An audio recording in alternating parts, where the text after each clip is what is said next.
안녕하세요. 질문도 많고. 신경외과 반승필입니다. 시작하겠습니다. 뇌동맥류는 많이 아시는 분들도 있고 모르시는 분들도 있는데 방금 이제 김영석 교수님이 말씀하신 대략적인 동맥류에 대한 것들은 이해를 하셨을 거고요. 이제 저희는 치료를 어떻게 하는지에 대해서 먼저 이제 보여드리겠습니다. 일반적으로 동맥류는 크게 터지지 않고 발견되는 경우와 터져서 오는 경우가 있는데요. 동맥류는 앞에서 아마 말씀하셨겠지만 특별한 증상이 없기 때문에 영상학적 진단을 내리기 전까지는 잘 모르는 경우가 많습니다. 여기 보시는 바와 같이 일반적인 동맥류는 뇌 혈관 자체가 정상적으로 뇌에 물에 쌓여 있기 때문에 이렇게 투명한 물에 뭔가 혈관이 안에 들어있는 것처럼 보이는데요. 이 물이 쌓여져 있는 혈관이 터져서 생기는 게 이제 뇌출혈이 되겠죠. 그래서 전반적인 터진 환자분들의 뇌 사진을 보면 뇌가 다 빨갛게 보여요. 피가 전체적으로 다 퍼져 있기 때문에 그렇죠. 보시는 것과 같이 얘에 비해서는 얘는 뭐가 좀 더 부어 올라와 있는 것처럼 보이죠. 당연히 뇌출혈이 생기면 뇌의 압력이 높아지면서 전반적인 뇌도 부종이 생기는 형태를 띠고 있어서 터진 상태에 있는 뇌는 아무래도 좀 더 예후가 나쁘게 되어 있습니다. 우리가 이제 흔히 많이 들어보셨을 거예요. 인터넷에도 많이 나오고 TV에도 많이 나오니까 치료는 크게 두 가지가 있습니다. 이렇게 뭔가 빨갛게 뭔가 터지기 일보 직전처럼 부풀어 올라 있는 부분을 이제 동맥류라고 하는데, 이 동맥류는 다른 혈관의 색깔에 비해서 좀 더 얇고 진하고 좀 더 위험해 보이지 않습니까? 그러니까 치료 방법은 이 부풀어 올라온 동맥류를 막는 거죠. 피가 흐르지 않게 해주면 되는데, 피가 흐르지 않게 하는 방법은 크게 직접적으로 머리를 열고 아까 보여드린 것과 같이 이 혈관 사이로 들어가 가지고 혈관을 직접 보고 바깥에서 입구를 막아주는, 즉 클립이라고 하는 물체로 입구를 막으면 이 혈관 쪽으로 피가 들어가지 않으니까 치료하는 방법, 그걸 클립 결찰술이라고 하고요. 바깥에서 보지 않고 안에서 직접 조그마한 혈관관을 넣어가지고 그 안을 코일이라고 하는 걸 넣어서 채워서 피가 안에 안 들어가게 막는 방법을 코일 색전술이라고 합니다. 어떤 호수를 막는데 호수로 들어가는 입구에다가 어떤 댐을 쌓아서 막는 방법을 클립 결찰술이라고 생각하면 되고요. 그 호스에다 직접 뭔가 흙이나 뭔가 물질을 채워 넣어서 다 막는 걸 이제 코일 색전술이라는 개념으로 생각하시면 이해하기 쉬울 것 같습니다. 이제 아무래도 시대가 지나고 과학이 발달하면서 이제 코일 색전술 같이 시술이라고 부르는 머리를 열지 않고 치료하는 방법에 이용되는 기구들의 발달이 같이 이루어지게 되죠. 그러면 좀 더 편안하고 좀 더 안정적인 기구들이 사용되고 그에 따른 결과가 많이 좋아지니까 우리나라 동맥류 치료의 추세를 보면 동맥류 결찰술의 건수는 거의 비슷하지만 기구 발달에 의해서 코일 색전술의 건수는 많이 증가하고 있습니다. 그래서 2013년도 이후로는 동맥류에 대한 치료에서 코일 색전술이 주된 치료 방법으로 자리 잡고 있고요. 코일은 대체 뭐냐? 코일은 일반적으로 어떤 금속이라고 생각하면 되고요. 우리 몸에서 가장 안정적이고 생체 반응이 적은, 부작용이 적은 물질은 백금입니다. 그냥 백금만 쓰면 약간 야들야들하고 부들부들한 성격이 있기 때문에 텅스텐이라고 하는 일부 물질을 좀 섞어가지고 합금 형태로 만들고 이렇게 가느다란 필라멘트, 즉 우리가 흔히 말하는 철사 같은 형태로 만들죠. 아무리 힘이 없고 약간 유들유들한 구조물이라고 해도 이렇게 일자로 뾰족하게 만들면 혈관을 찌를 수 있기 때문에 이거를 동그랗게 나선형 형태로 첫 번째를 감습니다. 그래서 좀 더 부드러운 형태로 만들고, 이 부드러운 형태로 만든 코일의 기본 재료를 동그란 형태로 만들거나 여러 가지 모양 형태로 만들어 주는 게 우리가 다양한 모양에 따라서 코일을 채워 넣을 수 있게 이제 개발되고 있죠. 앞서 말씀드린 대로 과학이 많이 발달하니까 이러한 것들을 좀 더 좋게, 더 혈관에 더 충격이 적게끔 만들 수 있어요. 그리고 실질적으로 현미경으로 관찰하면 이런 형태로 되어 있어요. 그래서 끝자락도 좀 부드럽게 하기 위해서 폴리머라고 하는 어떤 젤리 같은 물질로 또 보호해주고, 실질적으로 보면 이게 자의 눈금이 잘 안 보이시겠지만 이 작은 눈금 하나가 1mm, 0.1mm거든요. 그러니까 크기가 이 코일의 굵기가 한 0.23mm 정도밖에 안 돼요. 그러니까 거의 가느다란 엄청나게 과학 집약적으로 만들어지는 물질이라고 볼 수 있습니다. 그럼 이 코일들을 동맥류 안에 채워 넣기 위해서는 그 코일보다 거의 약간 크거나 그래도 혈관 안에 최대한 작용을 적게 해야 되기 때문에 가느다란 혈관 안으로 넣는 관들이 있어요. 그래서 회사마다 다양한 관들, 크기, 다양한 모양의 형태의 관들이 있고 보통 관의 직경은 한 0.5mm 정도 되는 아주 가느다란 굵기로 되어 있고 여기 보시면 이 관들이 그냥 힘이 없으면 어떠한 조작하는데 어려움이 있으니까 얇게 철사 같은 걸로 이렇게 또 코팅이 되어 있어서 만들기도 쉽고 어떤 조작하기도 쉽게 되어 있고 이런 일자 형태도 있고 각도 있는 것도 있고요. 실질적으로 저희가 이렇게 모양을 만들어 가지고 쓰기도 합니다. 그래서 다양한 위치, 이 어려운 위치, 어려운 모양의 동맥률들을 관을 직접 저희가 적절하게 제작해 가지고 만들 수도 있습니다. 그래서 코일 색전술은 이제 여러 가지 종류가 있죠. 우리가 흔히 말하는 그냥 아무것도 안 쓰고 코일만 넣어놓고 끝낼 수 있는 단일 또는 2개 이상의 도관을 이용해서 사용하는 방법, 풍선을 좀 써가지고 일시적으로 도움을 받는 방법, 스텐트라고 평생 머릿속에 심장에 넣는 스텐트와 마찬가지로 머리 혈관에 넣어놓고 그냥 영구적으로 가지고 있는 방법, 그리고 최신의 혈류변환 스텐트라고 해서 혈류를 차단해서 동맥류를 막는 방법들이 있습니다. 스텐트 하나로. 그래서 먼저 이제 단일 또는 다중은 이렇게 아까 말씀드린 대로 하나의 미세 도관을 통해서 코일을 채운다거나 2개, 3개를 통해서 안정적으로 모양을 만들죠. 그래서 이러한 것들이 가능한 모양이 있고 가능하지 않은 경우도 있어요. 그래서 가능할 때는 최대한 우리 몸에 이물질을 남기지 않고 코일만 동맥류를 막는 단일이나 다중 미세 도관 코일 색전술을 통해서 치료하는 방법을 선호하고 있습니다. 그래서 실질적인 모습을 보면 이렇게 혈관이 지금 빨간색으로 그려져 있는 대로 보면 이게 혈관이 되고요. 이게 눈으로 가는 신경인데 이 혈관이 부풀어 있는 이런 부분이 동맥류가 되죠. 이 동맥류 안에 코일을 채워 넣으면 이 아까 보여드렸죠. 이 코일이 안에 들어가면 이제 피떡지가 형성되면서 요 안이 나중에 우리 딱 찢으면 상처 생겨서 떨어지잖아요. 그것처럼 이렇게 하얗게 상처로 꽉 막혀지니까 정상 혈관에서 동맥류가 분리되는 안정성을 유지하는 방법입니다. 풍선은 일시적으로 이렇게 보면 풍선을 만들 수 있는 관이 이렇게 있고요.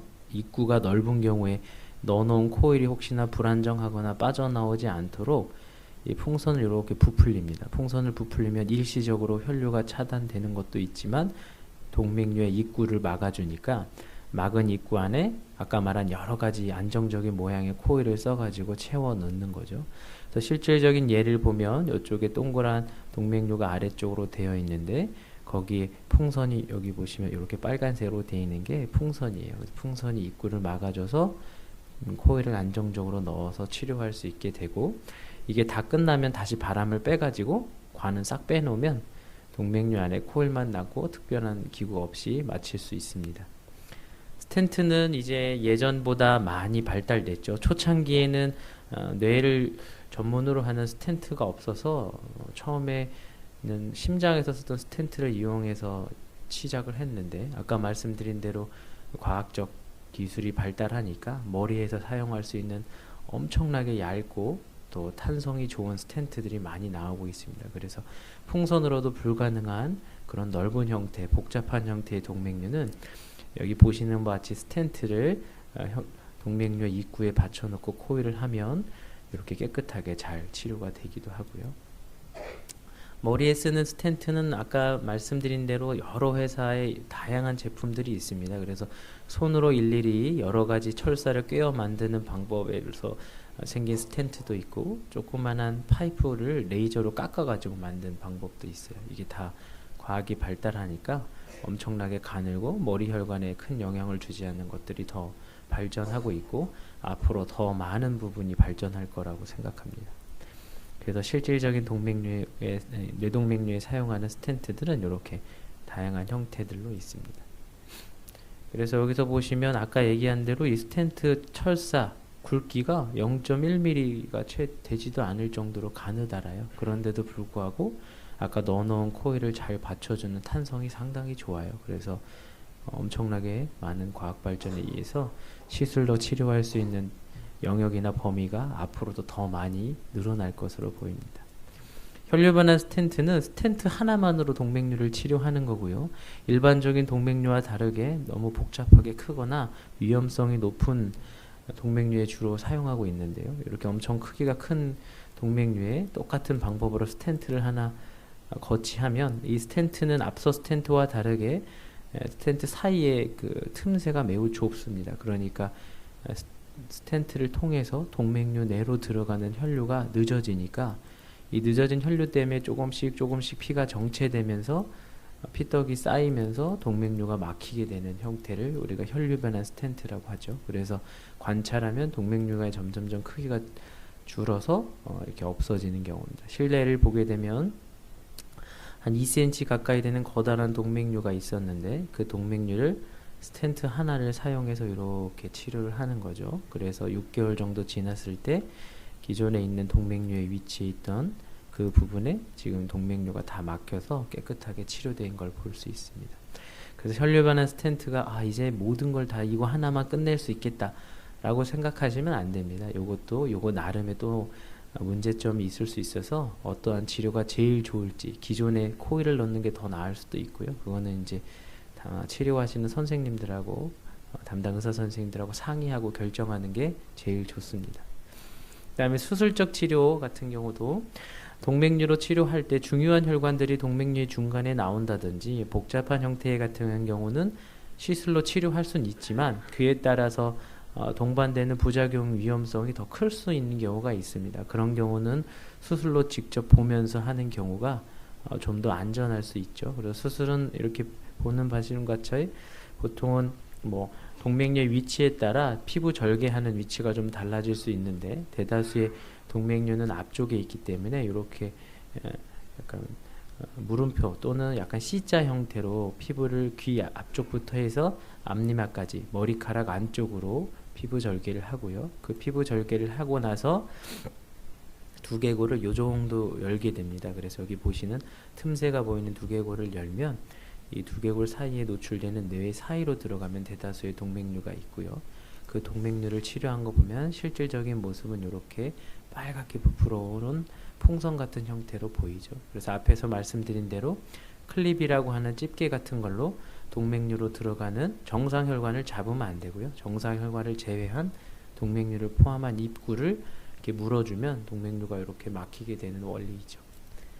그래서 그 수술하고 나서 보면 기존에 이쪽에 이제 동맥류가 달려있던 게 입구가 막히니까 혈관 조형 검사에서 보면 피가 들어가지 않으니까 동맥류가 깨끗하게 잘 막혀있는 형태를 볼 수 있습니다. 그러면 이제 두 가지로 다 치료 안 되는 경우는 두 가지를 혼합해서 치료할 수 있습니다. 저희 분당 서울대병원은 수술하는 파트와 시술하는 파트, 뭐 대다수 선생님이 두 가지 다 수술이나 시술에 대한 공부나 아니면 경험이 있긴 하지만 모든 사람이 두 개를 동시에 다 잘하긴 힘들기 때문에 수술하는 사람은 수술만 하고 있고요. 시술, 코일색전술을 담당하는 교수님들은 코일색전술만 하고 있습니다. 그래서 협업이 잘 돼 있어서 이런 경우는 수술만으로도 안 되고 시술만으로도 안 되죠. 그래서 이러한 복잡한 동맥류 엄청나게 좀 무섭게 생겼잖아요. 누가 봐도 크기가 거의 한 4cm 넘어가는 정도의 큰 동맥류인데 이런 경우는 정확하게 진단하고 동맥류의 위험성을 차단하기 위해서 시술로 혈관을 일단 다 동맥류를 포함해서 다 막아버립니다. 그리고 수술을 통해서 막힌 혈관 위쪽에 새로운 피를 줄 수 있게 혈관을 심어주는 방법을 쓰는데 그래서 뇌의 혈류를 충분히 보강시켜주면 큰 문제없이 이렇게 완치되는 경우도 있습니다. 이렇게 동맥류가 쉽게 하나의 치료로 끝내는 경우도 있지만 사람마다 다양한 동맥류를 가지고 있어서 그에 따른 치료 방법은 제각각 달라질 수가 있어서 동맥류는 뭐가 좋다 이런 건 없습니다. 각각의 장단점에 다 충분히 고민하고 시술을 할 건지 수술을 할 건지 의료진하고 상의하고 환자분도 받아들일 수 있는 그러한 치료 방법을 선택하는 게 가장 좋다고 봅니다. 그다음 치료하고 나서 이제 코일색전술과 클릭 결찰술의 이제 차이가 뭐냐 이제 궁금해하시는 분들이 많은데 코일색전술은 이제 저희 병원을 기준으로 하면 큰 문제가 없으면 2박 3일이면 다 끝납니다. 그리고 동맥류가 크거나 중요한 위치에 있으면 하루 이틀 정도 더 어떤 문제가 생기는지 관찰하고 퇴원하는 경우가 있고요.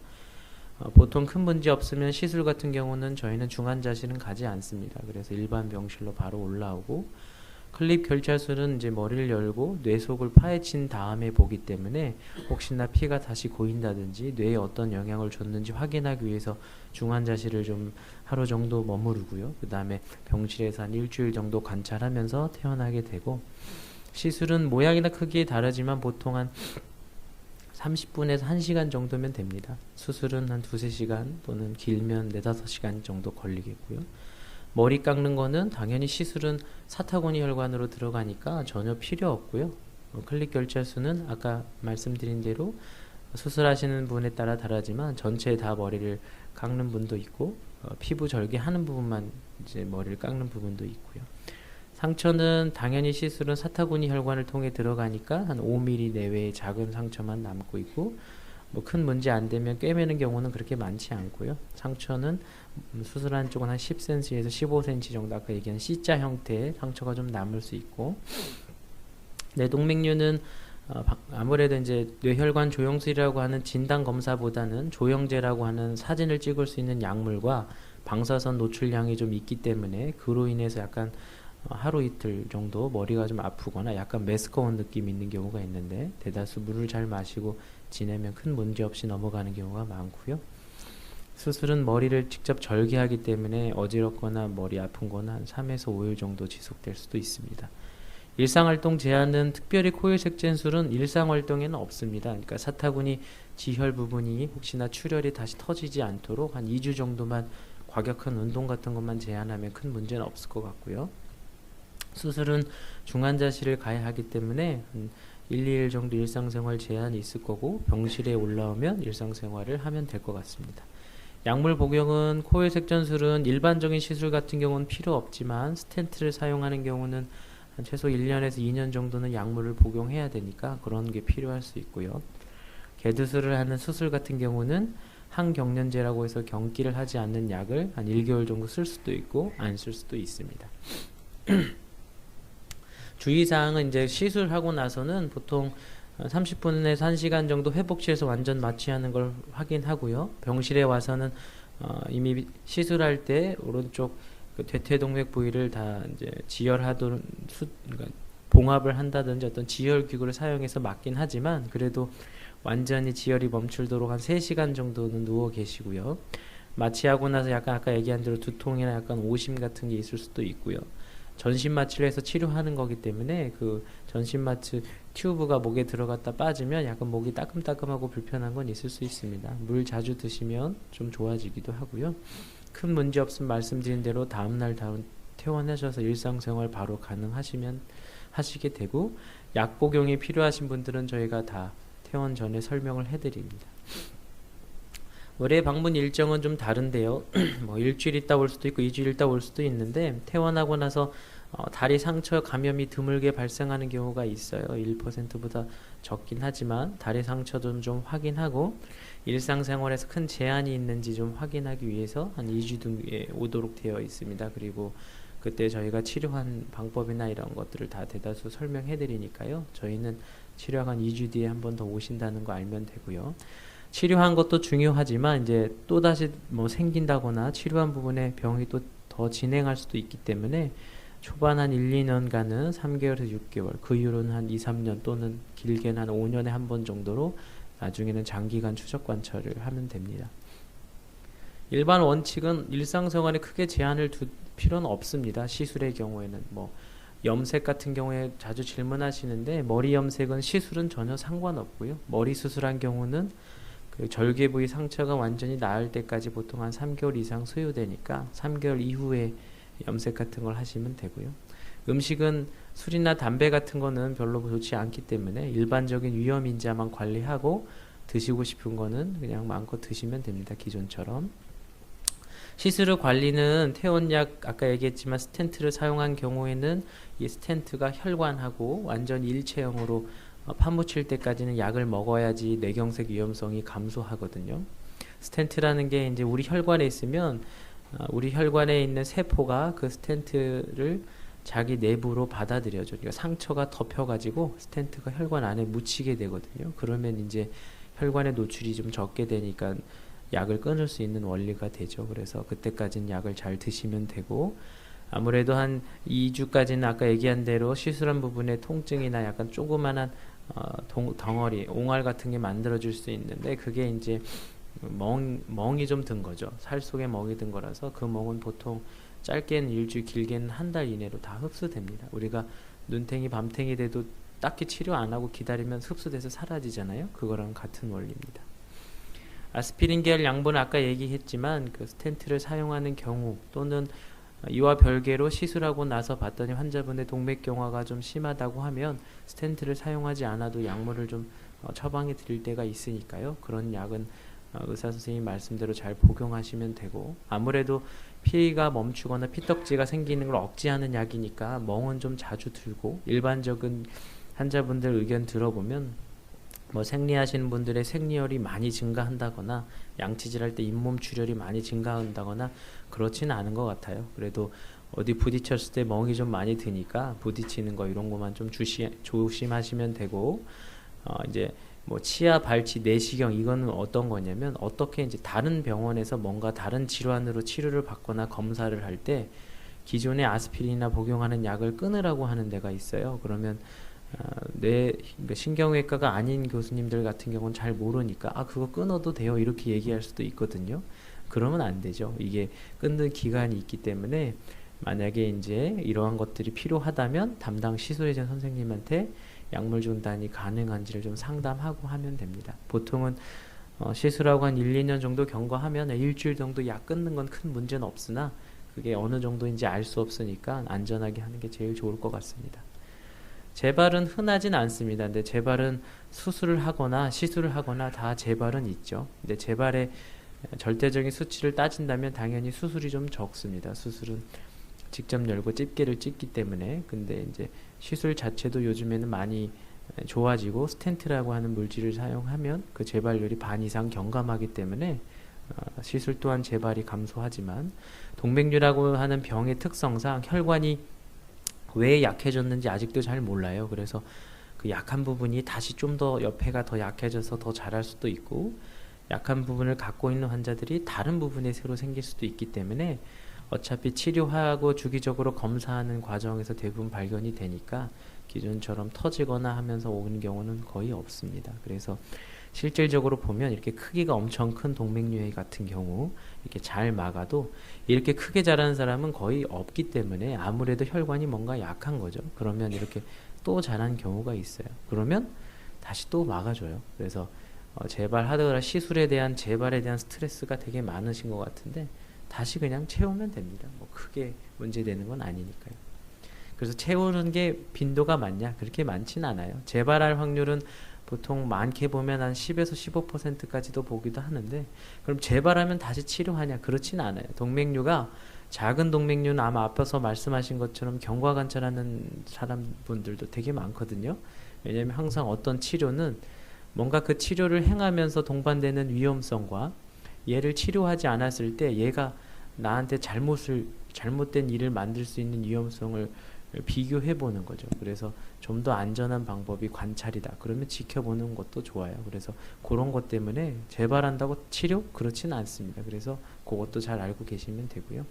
또한 이제 머릿속에 코일이라고 하는 물질 넣었으니까 막 움직이지 않을까, 떨어지면 어떡하냐, 물구나무 쓰면 안 되냐 그러시는데, 이제 아무래도 처음 넣었을 때는 이제 피떡지가 형성되고 상처가 만들 과정이니까 한 2, 3개월 정도는 뭐 거꾸로 물구나무 서거나 뭐 과격한 운동을 하는 건 아무래도 좋지는 않겠죠. 근데 이미 그 안에 그 하나만 들어있는 게 아니라 여러 가지 코일이 엉켜져 있기 때문에 우리 실타래 잘 안 풀리는 것처럼 잘 풀리진 않아요. 그래서 그 안에 잘 있기 때문에 움직일 가능성은 거의 없고요. 놀이기구 탄다 심한 운동하는 건 아까 말씀드린 대로 한 2, 3개월 지나고 큰 변동은 없으니까 그때는 크게 걱정 안 하셔도 됩니다.